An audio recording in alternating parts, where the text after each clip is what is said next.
Hello and welcome back to my channel. This is Julie. This is Bookish Travels, where we discover days and explore books. Now today we are celebrating World Book Day. How exciting is that? I celebrate books every day, so sometimes you just need one day to highlight the joyousness that books can bring to you. So what I wanted to do is I wanted to gather some booktubers who want and invite them to come onto my channel and talk about a particular book. Now I've got some awesome booktubers for you who do just that. But before that, I'm going to talk about mine. I'm going to choose a book that I read many years ago, and it's this one. Memoirs of a Geisha by Arthur Golden.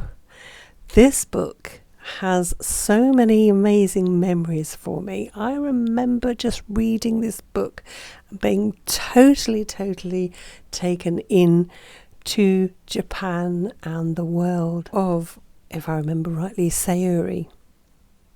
I just looked inside the front cover and I've signed it, and it says the year 2000, so 25 years ago. Golly. Yes, this is a novelization, but it doesn't really detract from the amazing time that I had reading this book. If you have not read this, then I'm not going to tell you too much about it, but it does follow these two sisters. Their family, well, their mother and their father. The mother is really ill and the father sells them, basically, because they are poor. They just cannot afford to look after them. Fabulous story. I can see them, I can just see it in my head. And I cannot rave enough on how amazing this book is. Hello, my name is Bea, and my channel is Mama Needs to Read Romance, and I am very excited to talk to you today about a book that was just released March 1st. It's a short story, actually, that you can find on Kindle Unlimited. They also have an audio version out now, but if you enjoy something in 1 to 2 sittings, I can't recommend Abby Jimenez's The Fall Risk highly enough. It's about 2 people, both of whom have their own skeletons in their closet. They are thrust together, though, for one weekend when the stairwell of their apartment building has been pulled away. They share a breezeway, and one glorious weekend, they finally let their walls down as they wait for the stairs to come back on Monday. It's all kinds of fun, and it's even got excitement, so highly recommend. Hello Julie and everyone at Bookish Travels. Julie asked me to speak about a book for World Book Day, and I wasn't sure whether to speak about a book for grown-ups, a book for children. It was quite loose, so I thought I'd just speak to you about a book that I love and would recommend to anyone. It's quite a chunker, but I promise you, the minute you start it, you won't be able to put it down. If you like historical fiction and you like political intrigue and you like a page turner where a lot happens, this book is for you. It is Shogun by James Clavell, or Clavell. I'm never quite sure how to pronounce it, but I first read this when I was 19. I've read it about 4 or 5 times since, most recently last year, and still it holds up and you cannot put it down. This book is set in 16th century feudal Japan, and we follow a pilot called Blackthorn, who is the ship's pilot of a Dutch ship, but he's English, and they are the first ship that is not Portuguese or Spanish to make their way through to Japan, which at this point was like a fabled land that they knew they could get to and trade with, but they didn't know how, and the Portuguese controlled the trade route there. And so when he crash lands in Japan, because the ship capsizes, there's a storm, and they wash up, him and some of the surviving members of the crew wash up in Japan, and they the only person that can communicate with them is a Portuguese Jesuit priest, because the Portuguese have been trading with the Japanese by this point for decades. It's a really tricky situation, and then this land of Japan just seemed so alien to Blackthorn that and the Japanese seemed like a completely unknowable people, and their customs just seem so different.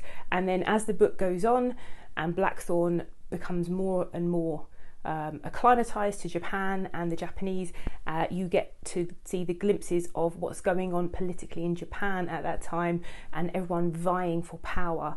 And it is just a really amazing book. From the minute you read it, it sounds like it's just a lot of political intrigue. It is not. There is so much happening, so much plot. You're gripped from the very start, and I promise you, it is one of my favourite books of all time. And if you like historical fiction and you like a plotty, pacey book, then you will read this in you'll whiz through it. So yeah, that's my recommendation for World Book Day, Shogun by James Clavell. Hi, BookTube.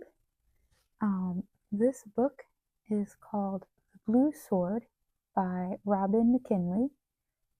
It is a YA fantasy book. The main character, her name is Harry. That's right, her name is Harry. And she gets kidnapped, but she eventually becomes a warrior who can ride horses and battle and fight while on horseback. And that's on the cover, so it's not too much of a spoiler.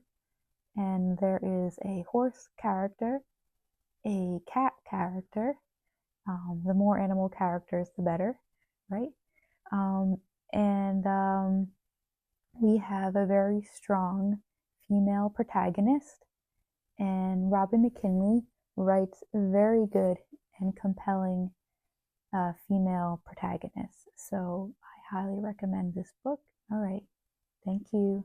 Bye. Welcome to my world of the Iron Age Athenian Thucydides and his magnificent history of the Peloponnesian War, that dreadful time of civil strife that resulted in the deaths of so many Greek citizens.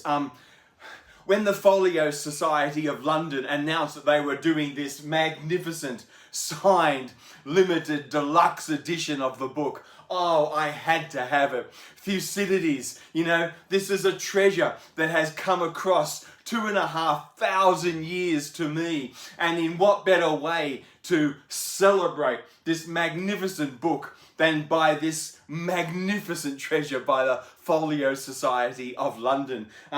It's got this magnificent cover, and you open it up, look at those end papers. Oh, the richness of it, the signed signatures. Unfortunately, I don't have the signature of Thucydides.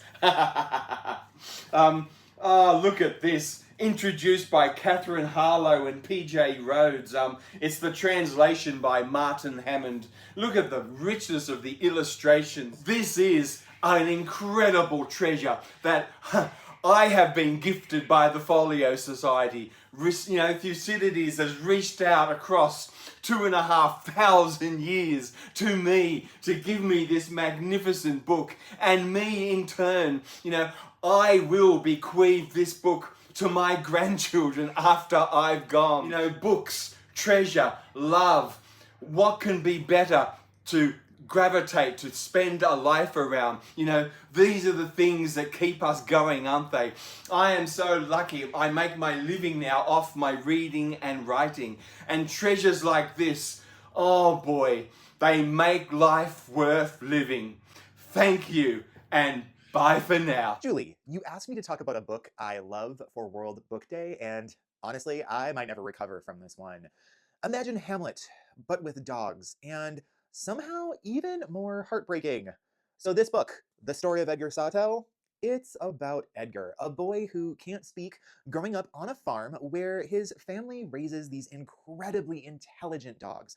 And then things fall apart, and there's a mystery, a betrayal, and a ghost, just, for some good book vibes, and the kind of storytelling that makes you sit there, holding the book, thinking about your entire life.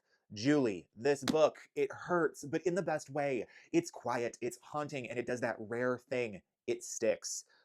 I finished it over a decade ago, and I'm still not over it. It's about love, loss, and let's be honest, dogs. And if you don't love dogs, I have questions. So, Julie, if you haven't read The Story of Edgar Sawtelle, do yourself a favor, but also maybe have a hanky ready.